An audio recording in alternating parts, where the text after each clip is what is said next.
Hello बच्चों, आपका पावन की इतिहास की कक्षा में बहुत बहुत स्वागत है। यदि आप चाहते हैं कि मेरी वीडियो आप तक सबसे पहले पहुंचे तो क्या करना है, आपने मुझे सब्सक्राइब करना है। और इसका फ़ायदा क्या होगा कि मेरी वीडियो आप तक सबसे पहले पहुंचेगी। चलिए बात करते हैं आपके अध्याय नंबर 7 की, जो है एक साम्राज्य की राजधानी विजयनगर। वो अभी अभी समाप्त हुआ है, तो उसी का एक टेस्ट लेने वाला हूं मैं आज।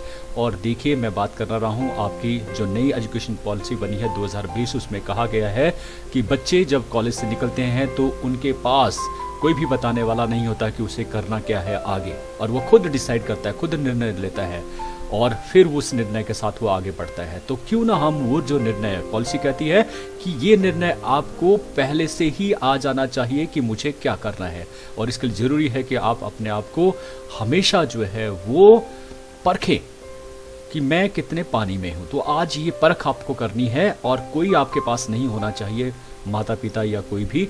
आप अपने आप का एनालिसिस करिए कि मैं कितनी मेहनत कर रहा हूँ। उस मेहनत ही, वो मेहनत ही डिसाइड करेगी कि आप कहाँ जाने वाले हैं, किस दिशा में जाने वाला है, आपका फ्यूचर कितना ब्राइट है। तो चलिए, आपके इसी अध्याय से 31 प्रश्न मैं पूछने वाला हूँ। आपके हाथ में एक कॉपी होनी चाहिए और एक पेन। मेरे ऑप्शन के साथ जो सही ऑप्शंस आएंगी मैं बोलूँगा, अगर उसके साथ आपका सही बैठता तो आप टिक करेंगे, राइट करेंगे। अगर गलत होता तो आपने गलत करना है। याद रखिए, आपको देखने वाला कोई नहीं, आप खुद जो है अपने आप एनालिसिस करेंगे। कोई बात नहीं, कम मार्क्स आएंगे, लेकिन आज से अगर आप प्रण कर लिया कि मैंने वही करना है जो सही है, तो आपको सक्सेस होने से कोई नहीं रोक सकता। चलिए, पहला प्रश्न आने वाला है, शुरू करते हैं। पहला प्रश्न ये रहा, विजयनगर साम्राज्य की राजधानी का क्या नाम था? विजयनगर साम्राज्य की राजधानी का नाम बताना है आपने। हम्पी, कांची, मथुरा या फिर तालीकोट? सही उत्तर है हम्पी। यस। दूसरा प्रश्न आने वाला है, ये रहा कि भारत का प्रथम सर्वेयर जनरल 1815 ईस्वी में बना था। कौन बना था उसके बारे में या उसका नाम आपने बताना। ऑप्शन रहेंगी ये। पहला, colonel Colin Mackenzie, Alexander Greenlaw, John Marshall और उपरोक्त सभी। याद होगा आपको, सही उत्तर है कर्नल कॉलिन मैकेंजी। और ये वो व्यक्ति थे, ये वो शख्स थे जिन्होंने 1800 ईस्वी में प्रथम सर्वेयर मानचित्र तैयार किया था, और इसीलिए उनको जो है बनाया गया प्रथम सर्वेयर जनरल। थर्ड, हम्पी को किस वर्ष राष्ट्रीय धरोहर के तौर पर घोषित कर दिया गया था? राष्ट्रीय धरोहर बना लिया गया था हम्पी को, उसकी विशेषता को देखते हुए। 1947 में, 1976, 1950 या 1996 ईस्वी में? सही उत्तर है 1976 ईस्वी में। चौथा प्रश्न ये रहा कि हम्पी को यूनेस्को द्वारा कब विश्व पुरातत्व स्थल घोषित किया गया था? ये देखिए, यूनेस्को द्वारा भी कर दिया गया है, तो बड़ी इंपॉर्टेंट बात है, बड़े इस क्षेत्र के लिए अपने आप में एक गर्वान्वित करने वाली बात है। चलिए, ऑप्शंस रहेंगी 1902, 1956, 1976 या 1986 ईस्वी में? तो सही उत्तर है 1986 ईस्वी में ही यूनेस्को द्वारा इसे जो है वो विश्व की धरोहर मान लिया गया था। पांचवा प्रश्न ये रहा कि विजयनगर साम्राज्य की स्थापना 1336 ईस्वी में की गई थी, लेकिन किसने की थी वो बताना है। हरिहर और कृष्णदेव राय, बुक्का और कृष्णदेव राय, या नरसिंह और वीर नरसिंह? सही उत्तर है दो भाइयों के द्वारा, दो भाई थे, हरिहर और बुक्का के द्वारा जो है वो विजयनगर साम्राज्य की स्थापना 1336 में की गई थी। चलिए, अगला प्रश्न ये रहा कि विजयनगर साम्राज्य की स्थापना किस नदी के किनारे हुई थी? आपको नदी का नाम बताना है। कृष्णा, तुंगभद्रा, कावेरी या फिर गोदावरी? सही उत्तर है तुंगभद्रा। तुंगभद्रा के जो क्षेत्र था नजदीक का, उस पर सबसे पहले विजयनगर साम्राज्य की स्थापना की गई थी। किसने करी थी भाई? अभी पढ़ा हमने। यस, हरिहर और बुक्का नामक दो भाइयों के द्वारा। सातवां प्रश्न, विजयनगर साम्राज्य के शासकों को कहा जाता था? उनके नाम के साथ या उन्हें क्या कहकर पुकारा जाता था? ऑप्शन रहेंगे, सुल्तान कहते थे, सम्राट, राय या फिर अमर नायक? अभी अभी नाम भी मैंने बताया था, तो सही उत्तर है राय, जैसे कि कृष्णदेव राय। ठीक हो गया। आठवां प्रश्न ये रहा कि विजयनगर साम्राज्य का प्रथम राजवंश था। देखिए, 4 राजवंशों ने जो है वहां पर शासन किया था, तो आपने बताना प्रथम कौन था। सुलभ, तुलभ, संगम या फिर अराविंदु?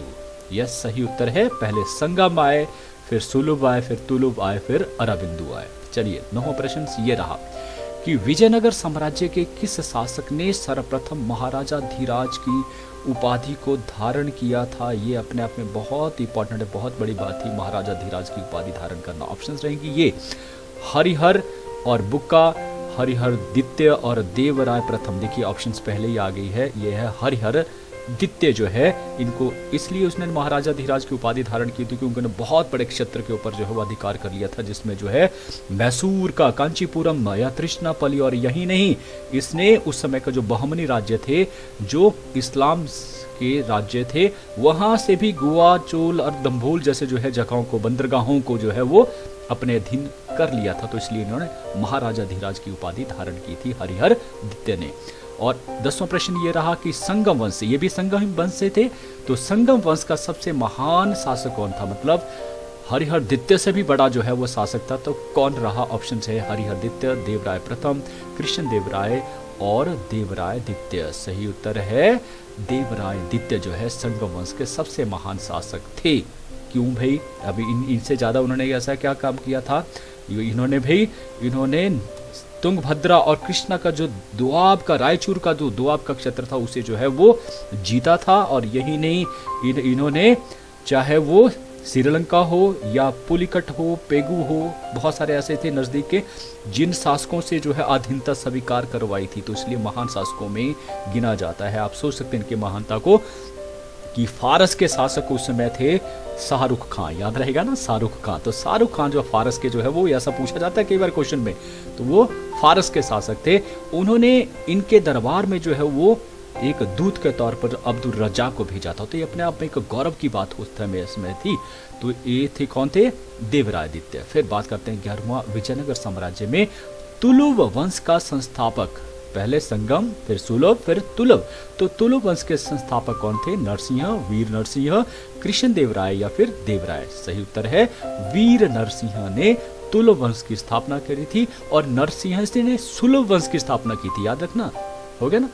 अब बढ़ते हैं 12वें प्रश्न की तरफ, और वो रहा कि विजयनगर साम्राज्य का सबसे शक्तिशाली शासक कौन था? सभी राजवंशों की बात कर रहे हैं हम, है ना, मतलब संगम से लेकर अराबिंदु तक सभी राजवंशों, 4 राजवंशों में सबसे शक्तिशाली शासक कौन था? हरिहर राय, बुक्का राय, देवराय प्रथम या कृष्ण देवराय? याद होगा आपको, वो थे कृष्ण देवराय। बिल्कुल सही है, कृष्ण देवराय। अब बात कर लेते हैं 13वां, कृष्ण देवराय किस वंश से संबंध रखते थे? वंश का नाम बताना है। 4 राजवंश मैंने बता दिए हैं, तो उन 4 राजवंशों में से कृष्ण देवराय किस वंश से संबंध रखने वाले थे? सुलभ, तुलभ, संगम, अराबिंदु। सही उत्तर है तुलुव वंश के वो संबंध रखने वाले थे। अब अगला प्रश्न ये रहा, तुंगभद्रा और कृष्णा नदी के बीच का प्रदेश क्या कहलाता था? मैंने अभी भी आपको कहा था। यस, सही ऑप्शन आपको बतानी है, कृष्णा दोआब, रचना दोआब, रायचूर दोआब या बारी दोआब। सही उत्तर है रायचूर दोआब। यस, ये रखना है आपने याद, रायचूर दोआब। ठीक है, अब बढ़ते हैं आगे। 15वां प्रश्न ये रहा, कृष्ण देवराय ने निम्नलिखित में से किस ग्रंथ की रचना की थी? किस ग्रंथ की रचना की थी बताना है आपको।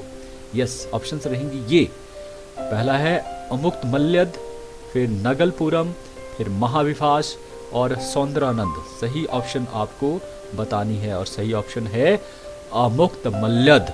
ये अमुक्त मल्यद जो थे, ये भाषा तेलुगु भाषा में जो लिखा गया था कृष्ण देवराय के द्वारा। 16वां प्रश्न ये रहा, कृष्ण देवराय ने निम्नलिखित में से किस नगर की स्थापना करी थी? कौन सा नगर था जो उन्होंने बसाया था?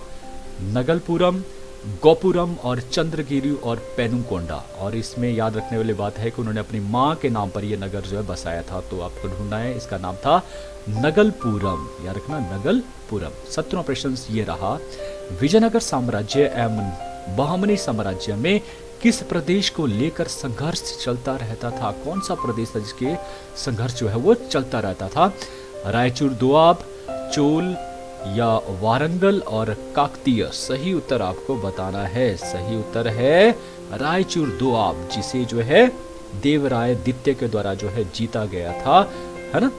कृष्णा और तुंगभद्रा के बीच का जो प्रदेश था, उस रायचूर दोआब के लिए लगातार संघर्ष रहता था, क्योंकि सबसे उपजाऊ का प्रदेश था। और एक चीज मैं बताना भूल गया, देवराय द्वितीय के बारे में इंपॉर्टेंट है कि उसकी 12,000 रानियां थी, याद रखना आपने। चलिए 18वां प्रश्न आपका ये रहा, तालीकोटा की लड़ाई कब हुई थी, तालीकोटा की लड़ाई कब हुई थी। और बड़ी इंपॉर्टेंट लड़ाई है, इसके बारे में कॉम्पिटिटिव एग्जाम पूछा जाता है।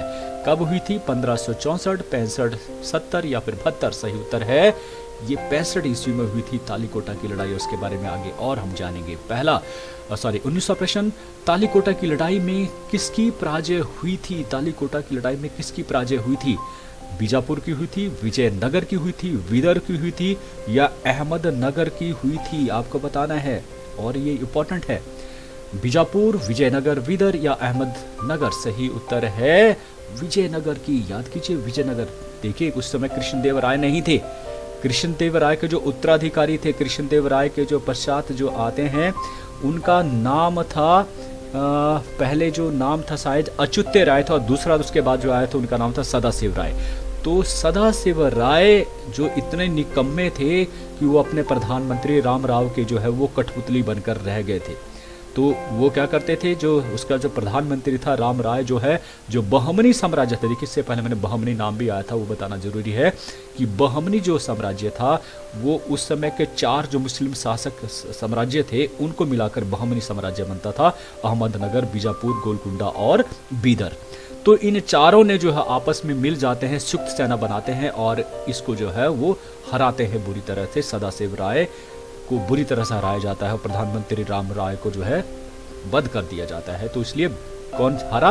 विजयनगर हारा था। किसमें? तालीकोटा की लड़ाई में 1565। बड़ा इंपॉर्टेंट क्वेश्चन है, इसलिए मैं बार बार आपको कह रहा हूं। फिर 20वां प्रश्न, विजयनगर साम्राज्य में प्रांत को क्या कहा जाता था? भाई प्रांत नहीं कहा जाता था, तो उस समय क्या कहा जाता था? मंडलम, नाडु, स्थल या भुक्ति? सही उत्तर है प्रांत को कहा जाता था मंडलम। सही उत्तर है मंडलम कहा जाता था। और विजयनगर साम्राज्य को कितने मंडलम में बांटा गया था? क्योंकि प्रांत को क्या कहा जाता था? मंडलम। तो कितने मंडलम में डिवाइड किया हुआ था?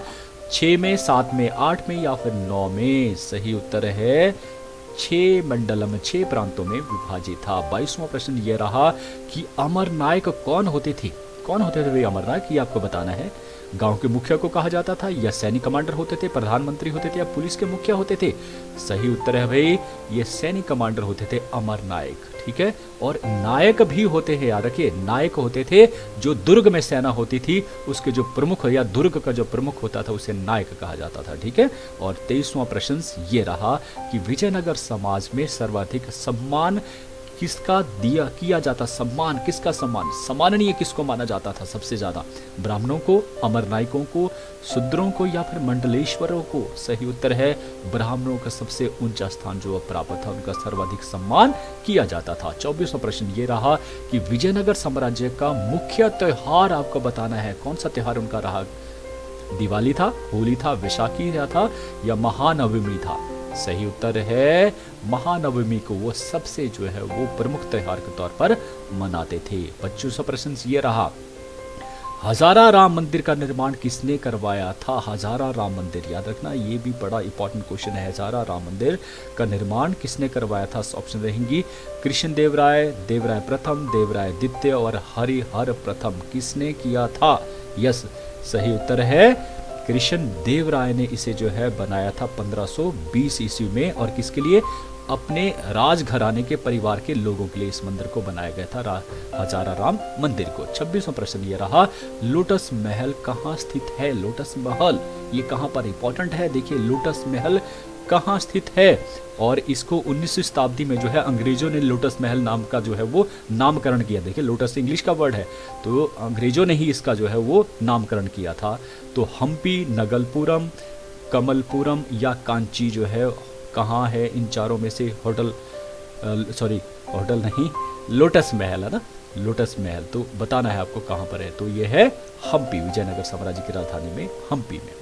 फिर 27वां प्रश्न ये रहा कि विजयनगर के लोग किस मातृदेवी की पूजा करते थे? मातृदेवी की पूजा करते थे भाई, उस मातृदेवी का नाम बताना है।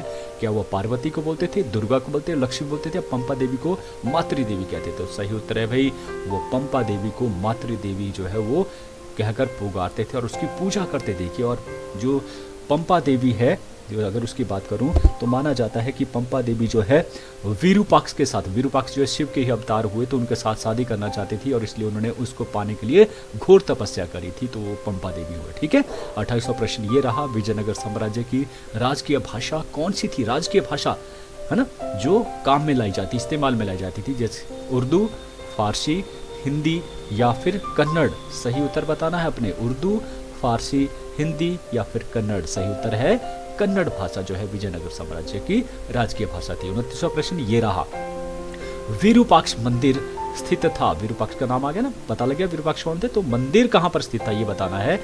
हैदराबाद में, हम्पी में, मथुरा में, अहमदाबाद में। सही उत्तर है हम्पी में ही।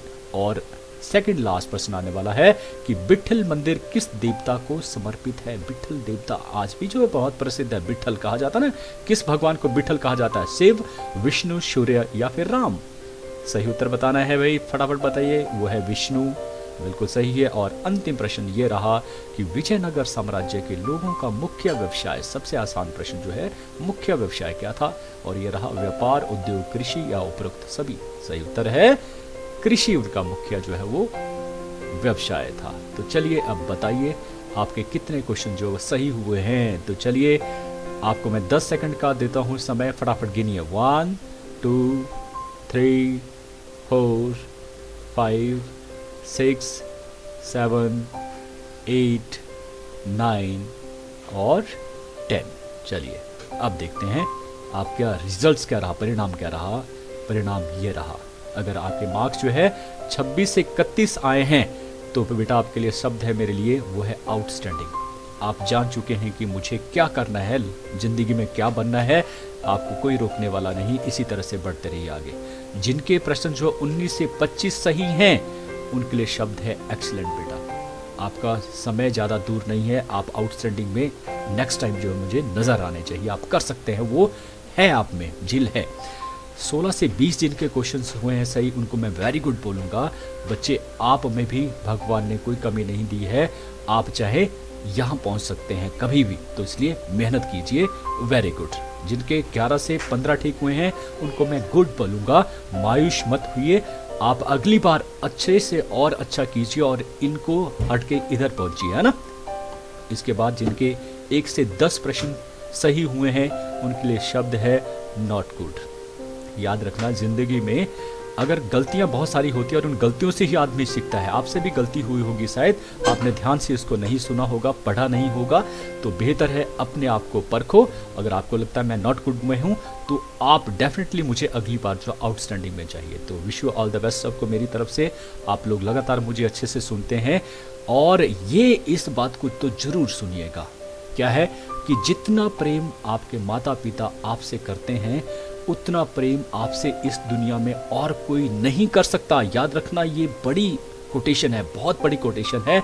और शायद जब तक हम बड़े होते तो हमें इस कोटेशन के बारे में समझ नहीं होती है, लेकिन जब हम खुद माँ बाप बनते हैं, हमारे बच्चे होते हैं, तब आप याद करेंगे कि हमने अपने माँ बाप के साथ जो व्यवहार किया वो शायद उचित था या अनुचित था। क्योंकि माँ बाप जब भी आपके बारे में सोचते हैं, उनका जो निर्णय होता है वो सबसे बेहतर होता है। याद रखना, किसी भी मामले में, चाहे वो शादी विवाह हो, क्योंकि यहीं आके हमारे निर्णय जो है वो अलग हो जाते हैं, चाहे वो कोई और चीज़ हो, तो बेहतर है जब भी माँ बाप को डांट फटकार पड़ती है, गुरुजनों की डांट फटकार पड़ती है, तो इसलिए कि आपका जीवन जो है आने वाला समय वो अच्छा नहीं, बेहतर अच्छा हो, बहुत अच्छा हो, इसलिए सारी चीज़ें होती है। तो कभी भी मन में संशय मत लाइए, अपने माता पिता के प्रति हमेशा प्रेम से रहिए, आदर कीजिए, ये जरूरी है हमारे में। चलिए, आप लोग लगातार मुझे हमेशा ध्यान से सुनते हो, उसके लिए आपका बहुत बहुत धन्यवाद। Thank you.